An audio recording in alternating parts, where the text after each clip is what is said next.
സംരക്ഷണത്തിനായി ഭാരതം വലിയ പ്രാധാന്യമാണ് നൽകുന്നത്. കഴിഞ്ഞ 11 വർഷത്തിനിടെ വലിയ മുന്നേറ്റത്തിനാണ് രാജ്യം സാക്ഷ്യം വഹിച്ചത്. ഹംപിയിലെ കാലാതീതമായ ക്ഷേത്രങ്ങളും ശാസ്ത്രീയ സംഗീതത്തിന്റെയും നൃത്തത്തിന്റെയും ജീവസുറ്റ പാരമ്പര്യങ്ങളും അടങ്ങിയ പൈതൃകത്തിന് സർക്കാർ പുതിയ ഊർജം നൽകി. മറന്നുപോയ മഹാന്മാരെ സ്മരിക്കുകയും പുരാതന അറിവുകൾക്ക് സംരക്ഷണമേകുകയും ചെയ്തു. ഈ ശ്രമങ്ങളെല്ലാം ഒരുമിച്ച് ഭാരതത്തിന്റെ ആത്മാവിനെ അഭിമാനത്തോടെ ലോകത്തിനു മുന്നിൽ എത്തിക്കുകയാണ്. മഹത്തായ കാശി വിശ്വനാഥ ഇടനാഴി മുതൽ അയോധ്യയിലെ രാംലല്ലയുടെ ദിവ്യ സാന്നിധ്യം വരെ ഓരോ പൈതൃകത്തെയും സംരക്ഷിക്കുകയും അവയുടെ സാംസ്കാരിക വേരുകൾ ആഴത്തിലാക്കുകയും ചെയ്യുകയാണ് ഭാരതം ഇന്ന്. ആത്മീയ സർക്യൂട്ടുകളിലൂടെയും ആധുനിക തീർത്ഥാടന സൗകര്യങ്ങളിലൂടെയും ഇന്ത്യയുടെ നാഗരിക അഭിമാനങ്ങൾ പുനരുജ്ജീവിപ്പിക്കപ്പെടുകയാണ്. ഭാരതത്തിന്റെ അഭിമാനങ്ങളായ നിരവധി തീർത്ഥാടന കേന്ദ്രങ്ങളുടെയും ക്ഷേത്ര ഇടനാഴികളുടെയും പുനർവികസനം 11 വർഷത്തിനിടെ സാധ്യമായി. ഇതിൽ സുപ്രധാനമായ കാശി വിശ്വനാഥ് ഇടനാഴി പദ്ധതിയിലൂടെ വാരാണസിയിലെ പുരാതന ഘട്ടുകൾ, ഇടുങ്ങിയ പാതകൾ, ക്ഷേത്രപ്രവേശന കവാടം എന്നിവയെ പുനർനിർമ്മിച്ചു. കാശി വിശ്വനാഥ ക്ഷേത്രം ഭാരതത്തിന്റെ സനാതന സംസ്കാരത്തിന്റെ പ്രതീകമാണെന്നാണ് പ്രധാനമന്ത്രി നരേന്ദ്രമോദി വിശേഷിപ്പിച്ചത്. ഭാരതത്തിന്റെ പൗരാണികതയുടെയും പാരമ്പര്യത്തിന്റെയും ഊർജത്തിന്റെയും ചലനാത്മകതയുടെയും പ്രതീകമാണ് കാശി വിശ്വനാഥ ക്ഷേത്രമെന്ന് പ്രധാനമന്ത്രി പറഞ്ഞു. बनारस के लिए ऐसी ही धारणाएं बना ली गई थी, ऐसे तर्क दिए जाने लगे थे. ये जड़ता बनारस की नहीं थी, हो भी नहीं सकती थी. थोड़ी बहुत राजनीति थी, थोड़ा बहुत कुछ लोगों का निजी स्वार्थ, इसलिए बनारस पर आरोप लगाए जा रहे थे. लेकिन काशी तो काशी है. ലോകോത്തര സൗകര്യങ്ങളും ആത്മീയ അന്തരീക്ഷവും പ്രദാനം ചെയ്യുന്നതിനും മഹാകാളേശ്വര ക്ഷേത്രത്തിലെ തീർത്ഥാടന അനുഭവം സമ്പന്നമാക്കുന്നതിനുമാണ് മഹാകാൽ ലോക് പദ്ധതി ആരംഭിച്ചത്. മാ കാമാഖ്യ ക്ഷേത്രത്തിന്റെ വികസനം അടിസ്ഥാന സൗകര്യങ്ങളും തീർത്ഥാടന സൗകര്യങ്ങളും വർദ്ധിപ്പിക്കുന്നതിലാണ് ശ്രദ്ധ കേന്ദ്രീകരിച്ചത്. അതുവഴി തീർത്ഥാടകർക്ക് മികച്ച ആത്മീയ അനുഭവം ഉറപ്പാക്കുന്നു. അയോധ്യയിലെ രാമക്ഷേത്രം മറ്റൊരു ഉദാഹരണമാണ്. ക്ഷേത്രം മഹത്തായ ഇന്ത്യയുടെ ഉദയത്തിന് സാക്ഷ്യം വഹിക്കുമെന്നാണ് പ്രധാനമന്ത്രി വിശേഷിപ്പിച്ചത്. 2024 ജനുവരി 22 കലണ്ടറിലെ വെറുമൊരു തീയതിയല്ല, അതൊരു പുതിയ കാലചക്രത്തിന്റെ ഉത്ഭവമാണ്. ക്ഷേത്രത്തിന്റെ വികസന പ്രവർത്തനങ്ങളുടെ പുരോഗതി പൗരന്മാരിൽ പുതിയ ഊർജം ഉണർത്തിയെന്നും പ്രധാനമന്ത്രി പറഞ്ഞു. राम के आदर्श, राम के मूल्य, राम की शिक्षाएं सब जगह एक समान है. प्रिय देशवासियों, आज इस ऐतिहासिक समय में देश उन व्यक्तित्वों को भी याद कर रहा है जिनके कार्य और समर्पण की वजह से आज हम ये शुभ दिन देख रहे हैं. കേദാർനാഥിന്റെ സംയോജിത വികസനമാണ് മറ്റൊന്ന്. ആദി ശങ്കരാചാര്യ പ്രതിമ സ്ഥാപിക്കുന്നതും പദ്ധതിയിൽ ഉൾപ്പെടുന്നു. ഇത് നാഗരിക ഐക്യത്തിന്റെ പ്രതീകവും തീർത്ഥാടന കേന്ദ്രത്തിന്റെ ആത്മീയ പ്രാധാന്യം വർദ്ധിപ്പിക്കുന്നതുമാകുന്നു.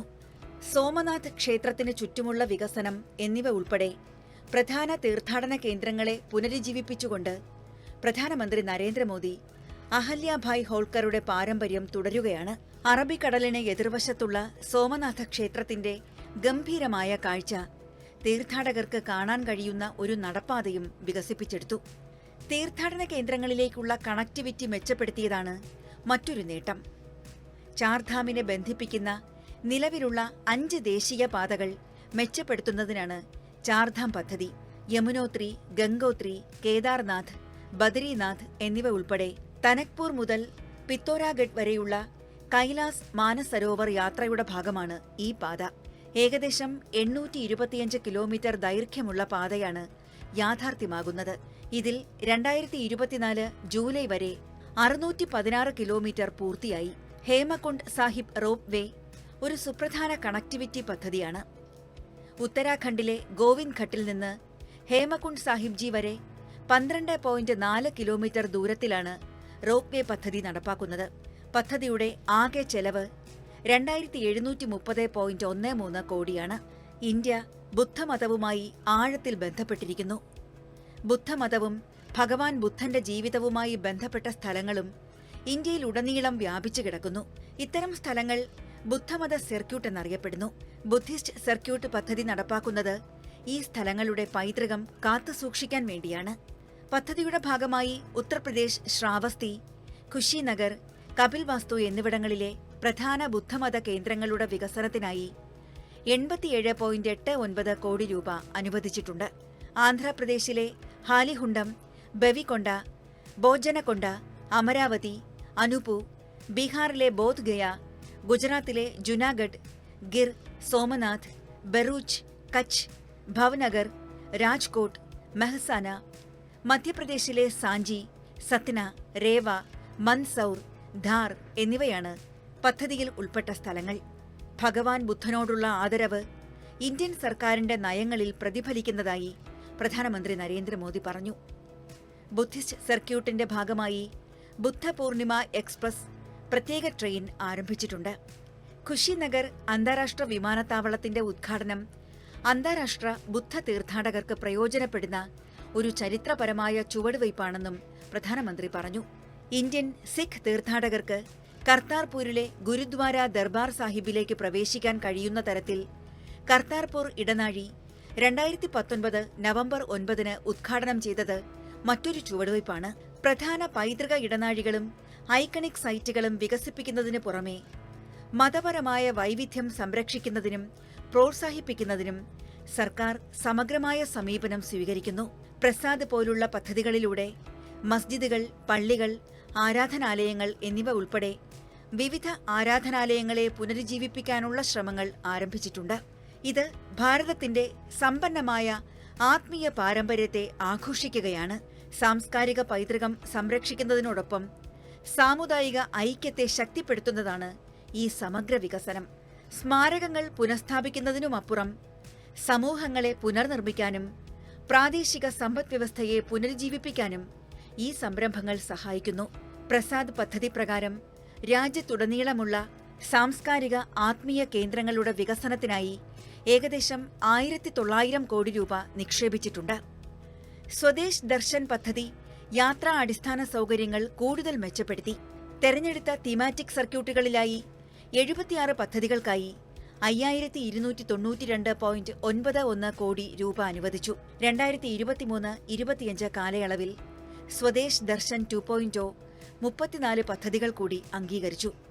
ഈ ശ്രമങ്ങൾക്ക് പിന്തുണയായി ഹൃദയ് പദ്ധതി 12 പൈതൃക നഗരങ്ങൾ വികസിപ്പിക്കുന്നതിൽ ശ്രദ്ധ കേന്ദ്രീകരിച്ചിരിക്കുന്നു. ഈ സംരംഭങ്ങൾ ഒരുമിച്ച് ഇന്ത്യയുടെ ആത്മീയവും സാംസ്കാരികവുമായ പൈതൃകം സംരക്ഷിക്കുന്നതിനോടൊപ്പം രാജ്യത്തുടനീളമുള്ള വിനോദസഞ്ചാരത്തിൽ കുതിച്ചുചാട്ടം സൃഷ്ടിക്കുകയാണ്. കഴിഞ്ഞ 11 വർഷങ്ങൾക്കിടയിൽ പൈതൃക സംരക്ഷണത്തിനായി ഭാരതം വലിയ നടപടികളാണ് കൈക്കൊണ്ടിട്ടുള്ളത്. പുരാതന ക്ഷേത്രങ്ങൾ പുനഃസ്ഥാപിച്ചു, പുണ്യസ്ഥലങ്ങൾ മെച്ചപ്പെടുത്തി, പഴയ പാരമ്പര്യങ്ങൾ പുനരുജ്ജീവിപ്പിച്ചു. അതേസമയം പുതിയ റോഡുകൾ, വൃത്തിയുള്ള സൗകര്യങ്ങൾ, മെച്ചപ്പെട്ട സേവനങ്ങൾ എന്നിവ തീർത്ഥാടകർക്ക് ഈ സ്ഥലങ്ങൾ സന്ദർശിക്കുന്നത് എളുപ്പമാക്കി. ഉത്സവങ്ങൾ, യോഗ മുതൽ സംഗീതം, കല വരെ നമ്മുടെ സംസ്കാരം ഇപ്പോൾ പല രാജ്യങ്ങളിലും കാണുകയും ബഹുമാനിക്കപ്പെടുകയും ചെയ്യുന്നു. ലോകമെമ്പാടുമുള്ള ആളുകൾ ഇന്ത്യയുടെ ജീവിത രീതിയിൽ താൽപര്യം പ്രകടിപ്പിക്കുന്നു. ഇന്ന് ഇന്ത്യയുടെ സമ്പന്നമായ സംസ്കാരം സ്വന്തം നാട്ടിൽ മാത്രമല്ല ലോകമെമ്പാടും വെളിച്ചം പരത്തുകയാണ്.